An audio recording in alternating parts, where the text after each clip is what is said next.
Hướng dẫn cách kiểm gen làm cơ khí ai cũng phải biết. Một đầu là GP, một đầu là IP.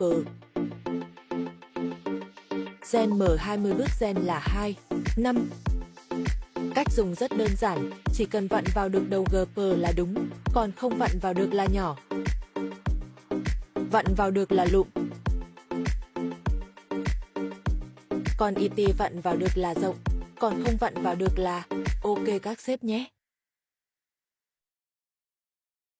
Sếp nào đoán trúng được, giá con này mình tặng tài liệu vệ cờ nờ cờ nhé. Chỉ duy nhất một bạn nào đoán trúng mình, tặng file sai chật hay sếp. Nhớ tim nhé sếp ơi.